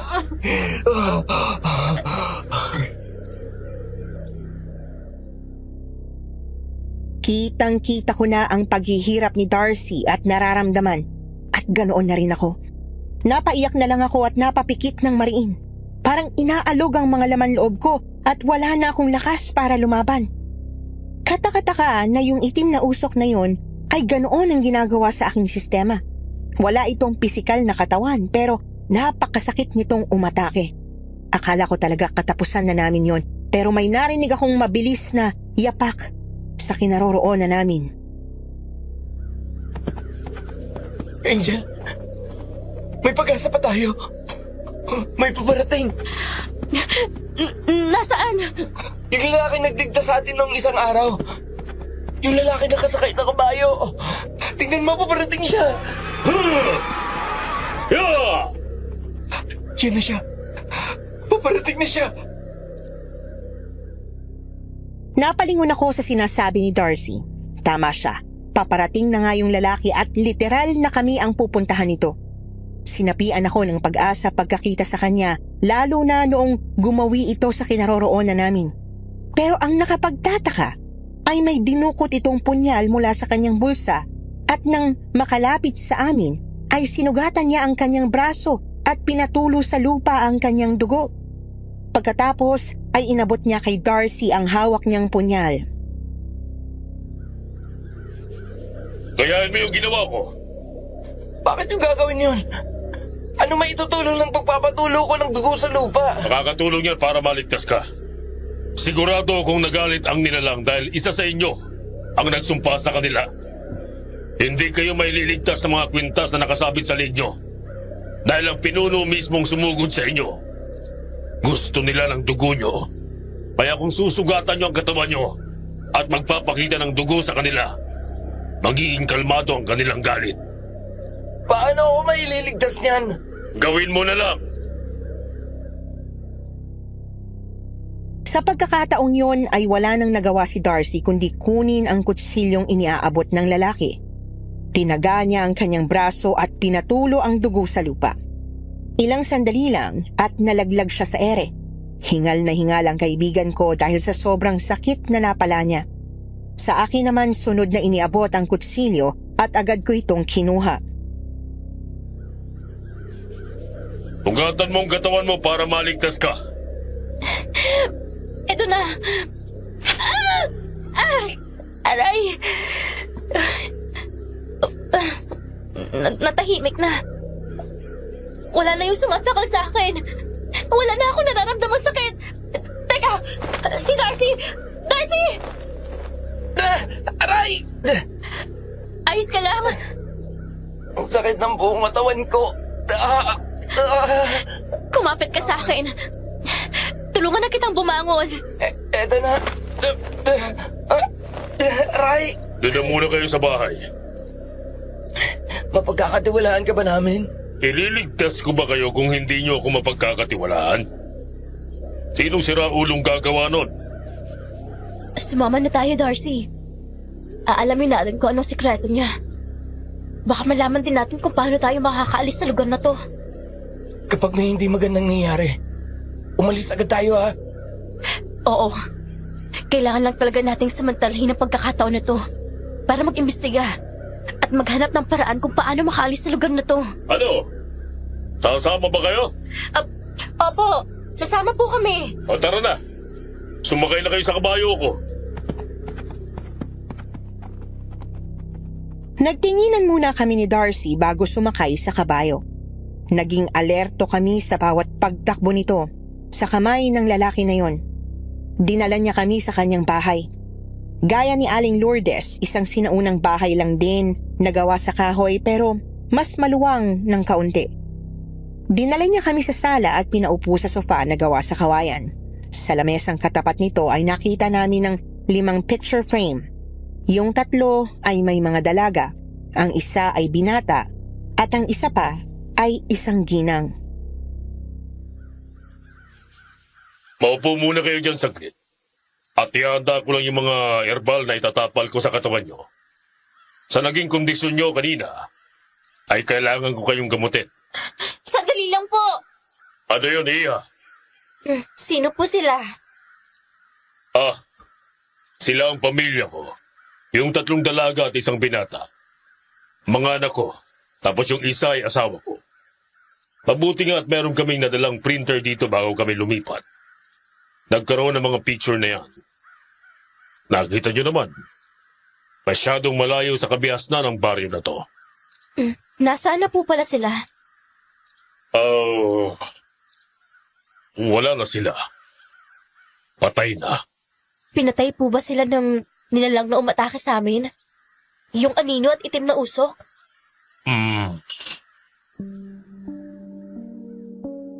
Hindi agad nakasagot yung lalaki. Umupo ito sa isang tumba-tumbang upuan kaharap ng inuupuan naming sofa. Nagpakawala ito ng malalim na buntong hininga. Ganun na nga. Ang asawa ko, naghalay siya ng buhay para sa mga anak niya at sa mga taga rito sa baryo.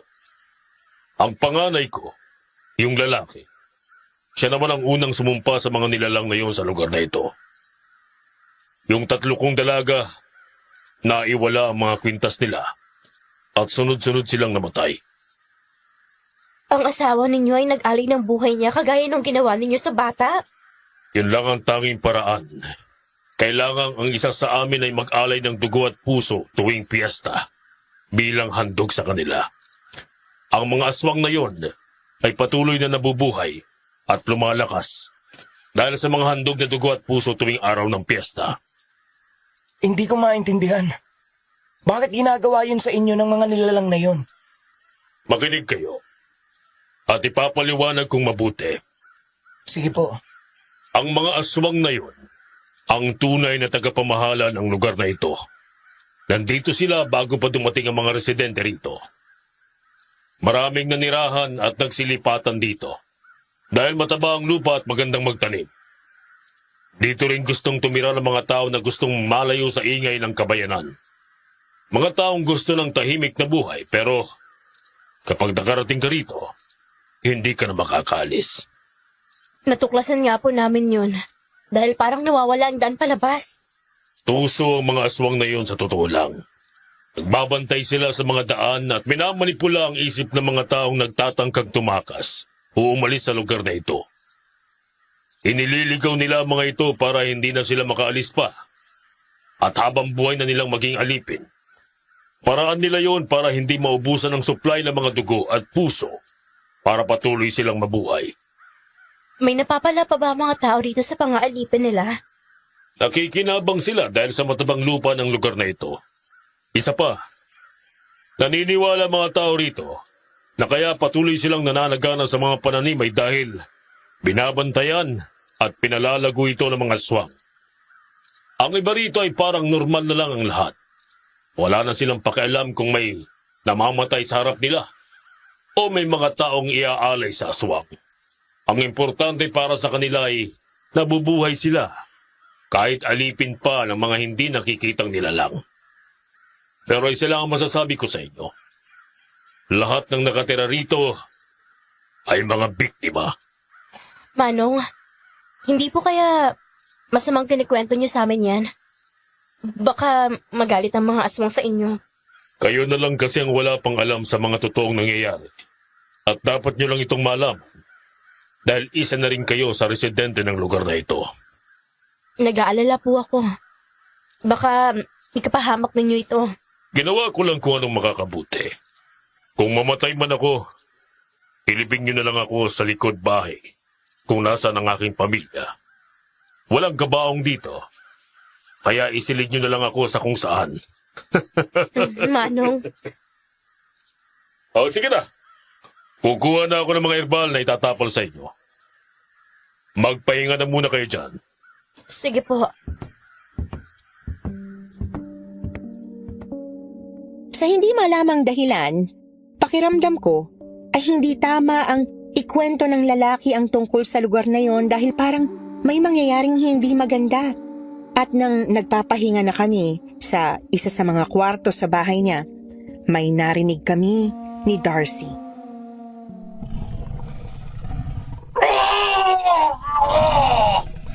Darcy! Darcy, si Manong! Sumisigaw siya. Naririnig ko rin mula rito ang mga angel ng mga nilalang. Tara, punta natin siya. Baka may magawa pa tayo. Tara! Pahangos kaming tumakbo palabas ng kwarto para puntahan ng lalaki. Pagdating sa sala, naabutan na lang namin siya na nakahandusay at wala ng buhay. Nakatirik ang mga mata niya at itim na ang labi, kagaya ng itsura ni Kiray nang mamatay ito. Ito na nga bang sinasabi ko, Darcy? May hindi magandang mangyayari sa pagkakwento niya sa mga nangyayari sa lugar na to. Ibig sabihin, marami na rin nagsakripisyo ng buhay para ipaalam sa mga bagong nakakarating dito ang mga nangyayari. Ganun na nga. Ngayon, naiintindihan ko na kung bakit ayaw sabihin ni Aling Lourdes ang mga nangyayari sa lugar na to. Grabe talaga. Sobrang nakakaawang mga taong nakatira dito.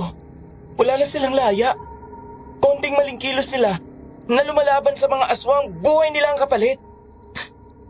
Hindi naman pala masamang tao ang lalaking ito, kagaya ng una nating hinala. Kaya lang naman sila pumapatay ng tao ay dahil wala na silang pamimilian. Buhay ng lahat ng mga taga rito ang nakataya. Gaya nga ng sinabi niya, lahat ng nakatira dito ay mga biktima. Ilibing na natin ang katawan niya sa likod bahay kung saan naroon ang pamilya niya. Tara. Humanap kami ng mahaba at malaking tela. Pagkatapos ay ibinalot namin doon ang katawan niya. Nakakita rin kami ng malaking sako at doon naman namin sinilid ang bangkay niya. Magkatulong namin siyang pinasan hanggang sa likod bahay. Pagdating doon ay nakita namin ang mga nakaumbok na lupa at ang mga nakatusok na krus sa ibabaw nito. Naghukay kami sa gilid at doon namin siya inilibing. Manong, salamat po sa pagliligtas at pagsasakripisyo ng buhay niyo para sa amin. Habang buhay kaming tatanong ng utang na loob sa ginawa niyo. Patawarin mo po kami. Kung wala kaming nagawa, hindi ka namin naprotektahan. Isipin na lang natin siguro, Darcy. Ito na ang kalayaan niya. Napayapa siya simula nang mamatay siya dahil nakataka siya sa hirap ng buhay sa lugar na ito. Pero walang dapat na mamatay sa ganoong paraan. Alam mo yun, Angel. Natahimik ako sa sinabing yun ni Darcy. Talaga naman kasing masaklap yung nangyari sa lalaki at hindi ko may tatanggi yun. Naglakad kami sa lugar na yon. Inoobserbahan namin ang mga residente. Halos lahat ay malungkot. May nakita pa akong mga taong umiiyak dahil namatayan. May mga taong pilit na nagpapakasaya dahil sa mga nangyayari. At sa pagkakataong yon, may napagtanto po ako, Miss Anne. Darcy, may narealize ako. Ano yun, Angel? Ayoko na palang mamatay. Ang daming tao na gustong mabuhay, tapos ako gustong mamatay. Sabi ko naman sa'yo, Angel Maraming mga tao ang naghahabol ng buhay at pinagkaitan ng buhay. Kagaya ng mga residente dito. Gusto pa naman sana nilang mabuhay, pero masyadong malupit ang mga aswang. Konting maling kilos nila, pinapatay sila. Kagaya mo rin. May taning ka na. Pero alam ko na hindi mo yan gusto at gusto mo pang mabuhay. Kung pwede lang, Angel. Pero ang ginagawa ko na lang sa ngayon ay nagpapakabuhay habang may buhay pa. Samahan kita, Darcy. Sinubukan naming magpakabuhay sa lugar na yon. Humanap kami ng pwedeng maging trabaho at nakisalamuhan na rin kami sa mga residente. Lahat ng mga bagay na pwedeng magpasaya sa amin ay ginawa namin. Pero ang lahat ay may pag-iingat. Iniwasan namin ang lahat ng mga bagay na pwedeng magpahamak sa amin at naging maayos naman ang lahat. Isang araw, nakasalubong namin yung matandang katulong ni Manong sa pag-aalay noong bata sa altar. Mataman ako nitong tinitigan at pagkatapos, may sinabi siyang hindi ko inaakala. Ikaw ang tagapagligtas ng lugar na ito, Iha. Ha? Paano niyo naman po nasabi? Wala naman pong special sa akin. Nararamdaman ko na ikaw ay nagmula sa angka ng mga babaylan. Hindi pa lang nakikita sa'yo dahil hindi pa bukas ang espiritual mo. Pero ang dugo mo ay kinatatakutan ng mga aswang dahil masyadong mainit at makapangyarihan para sa kanila. Ang kagandahan nito, hindi nila nalalaman kung kontra ba sa kanila ang dugo o hindi. Kaya madali mo silang malilinlang. Ano pong mangyayari kapag inalay kong dugo ko sa aswang? Mawawalan sila ng kakayanan maging anino at lalabas ang kanilang tunay na anyo. Sa ganoong paraan, madali na silang mapapatay at malalabanan. Malalaman nyo rin na hindi naman talaga sila marami. Kakaunti lang sila na napaparami ang kanilang mga anino. Natutuwa ang aswang kapag may nag-aalay sa kanila kahit na hindi piyesta. Kaya sa ganung paraan ay madali mo silang magugoyo. Hindi po ba nagmamanman lang sila sa paligid natin? Baka naririnig nila pinag-uusapan natin. Huwag kang mag-alala. Nawawala sa wisyo ang aswang kapag nakakakita ng dugo. Hindi ninyo po ito dapat sinasabi sa amin. Baka mapahamak din kayo kagaya nangyayari kay Manong. Huwag kayong mag-alala. Walang mangyayaring masama sa akin. Dahil may lahi ako ng albularyo at marami akong pakontra sa loob ng sistema ko.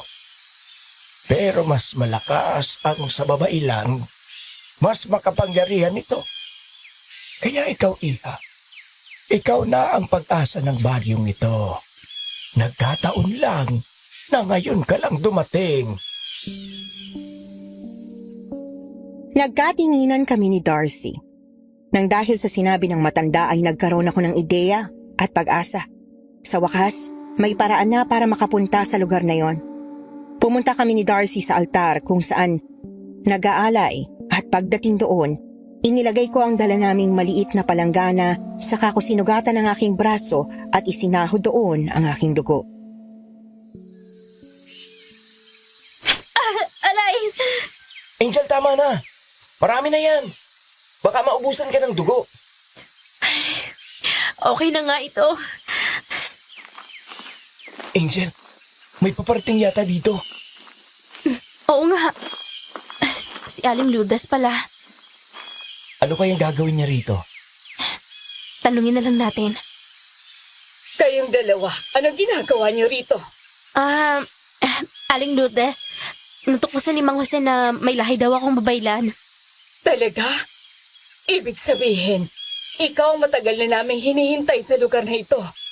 Ang dugo ninyo ang makakapagligtas sa amin. Kaya pala may dala kayong palanggana na may dugo? Ganun na nga po ang sabi ng matanda. Iha, sa wakas, mawawala na rin ang mga aswang at makakalaya na ang mga taga rito. Kayo po pala, Aling Lourdes. Anong ginagawa niya rito? Nag-aalay ng dugo sa aswang. Sa totoo lang, ginagawa ko ito dahil nagbabaka sakali ako. Na kapag palagi kong inalaya ng dugo ang aswang, mababawasan ang mga nabibiktima. Kaya po pala may dala rin kayong mangkok. Pasensya na kung wala akong nagawa sa kaibigan niya noon. Wala naman talagang magagawa kapag nabiktima na ng aswang dahil nawala ang kwintas. Ang tanging nakakaligtas lang sa kanila ay mga bagong dating na susuotan pa lang ng kwintas. Okay lang po. Nadala lang din kami ng emosyon. Kaya sinisi ka namin noon. Ang akala kasi namin ay may magagawa ka para mailigtas ang kaibigan namin. Wala na akong magagawa. At sanay na rin akong makakita ng mga taong namamatay sa harap ko. Pagpasensyahan niyo na rin ako kung hindi ko masabi sa inyo kung anong meron sa lugar na ito. Okay lang po. Alam namin ikapapahamak mo yun. Patay na ang asawa at mga anak ko. Namatay sila sa lugar na ito at ayaw ko pang mamatay. Dahil may naiwan pa akong anak sa kabayanan. Wala siyang alam sa nangyari sa amin. Sa akin, sa tatay niya, sa mga kapatid niya. Ang alam niya lang ay naghahanap ang tatay niya ng mauupahang lupa at napatira kami sa liblib na lugar. Nag-aaral siya sa isang universidad at baka iniisip niya na pinabayaan na namin siya dahil hindi na siya mapadalhan ng pera. Gusto ko na rin malaman kung anong nangyari sa kanya doon. Hindi niya kasi alam kung saan ang lugar na to dahil hindi pa siya nakakauwi dito. Kaya po pala, naiintindihan po namin kayo. Para makabawi ako, tutulong ako kung ano man. Ang bilis naman yatang tumalab yung dugo ni Angel bilang pangontra sa mga aswang. May dala tayong asin dito, Darcy. Handa tayo. At sabi naman nung matanda, mga simpleng pangontra lang ang ginagamit sa mga aswang na iyan kapag napalabas na ang kanilang tunay na anyo. Mukhang gumagana na nga. Maghanda kayo. Darcy, sa likuran mo! May malalaking bulas na aso na parang halimaw. Dalawa sila! Paglingon ni Darcy ay saktong sumugod sa kanya ang isang aswang at dinambahan siya. Umibabaw ito sa kanya at pagkatapos ay sinakal siya ng mahigpit. Napipigilan lang ng kaibigan ko ang katawan nito kaya hindi nito nakakagat ang kanyang leeg. Isinaboy ko ang asin pero mabilis ang aswang at agad na nakailag. Ang bilis niyang kumilos! Darcy! Meron din sa likod mo, Angel! Ah! Agad akong lumingon at akmang sasakmali na nga ako ng aswang. Mabilis si Aling Lourdes dahil agad niya itong hinampas ng hawak niyang kahoy. Lumipat ito sa kanya at siya naman ang dinambahan. Wala nang nagawang matanda nang natalo siya ng lakas ng aswang.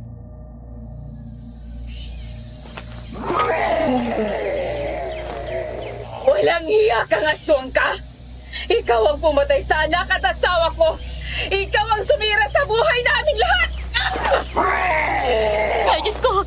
Anong gagawin ko? Sinong uunahin ko? Isasabay ko pa rin ang mga asin na to!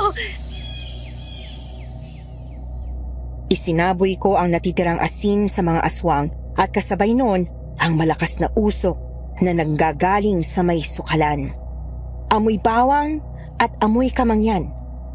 Ilang sandali pa lumabas si Mang Jose, dala ang kanyang buntot pagi at sabay na binanatan ang mga aswang.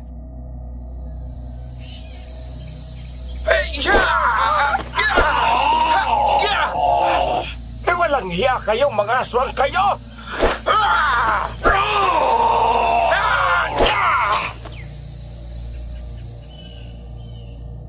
Napatay niya ang mga aswang. Doon na namin naramdaman ang kalayaan. Nakita na lang namin na napaluhod si Aling Lourdes habang umiiyak.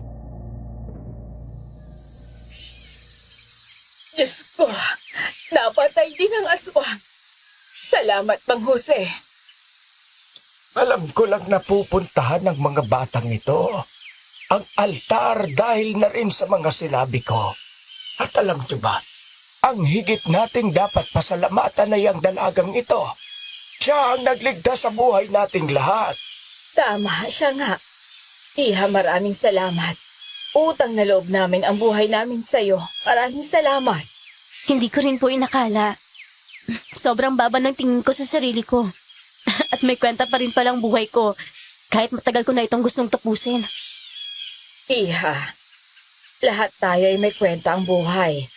Kahit maraming mga problema at parang wala nang saysay ang lahat. At ikaw, eto ang papel mo. Sabi ko naman sa'yo, Angel, mahalaga ka. Hindi ko talaga inakala yon, Miss Anne.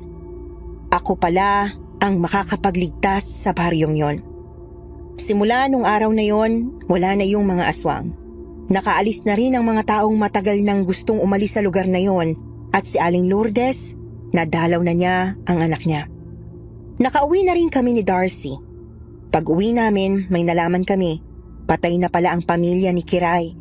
Nahulog ang sinasakyan nila sa bangin at matagal bago na-recover ang mga bangkay dahil naanod ng tubig. Nakita pa ang mga ito ng isang matanda sa isang ilog. Nalaman namin na meron din palang Dolores 1 sa kabilang baryo at dito pala dapat pupunta ang pamilya ni Kiray. Sa pagkakataong yon, naisip ko na hindi pala nag-iisang nawala si Kiray. Kasama pala niya ang pamilya niya. Ako naman, nagsimulang magkaroon ng saysayang buhay ko. Nagpa-therapy ako at sa kabila ng mga nangyayari sa mga magulang ko, mas pinili ko pa rin na magpakatatag at hindi magpa-apekto sa kanila. Makalipas ang ilang buwan, naisipan naming dalawin si Kiray sa puntod niya.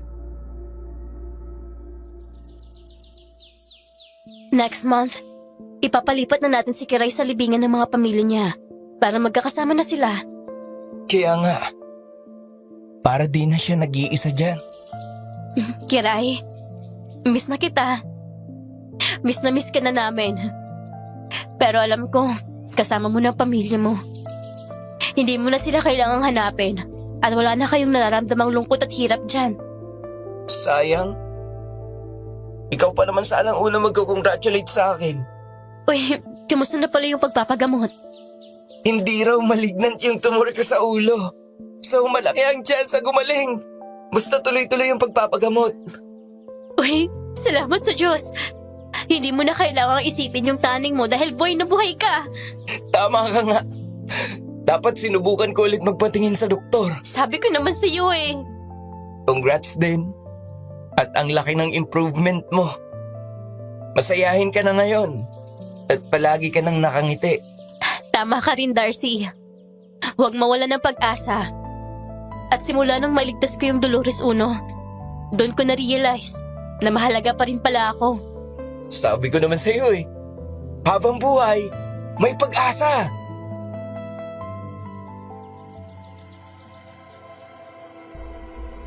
Parehas kaming napangiti ni Darcy sa tinura niyang yon.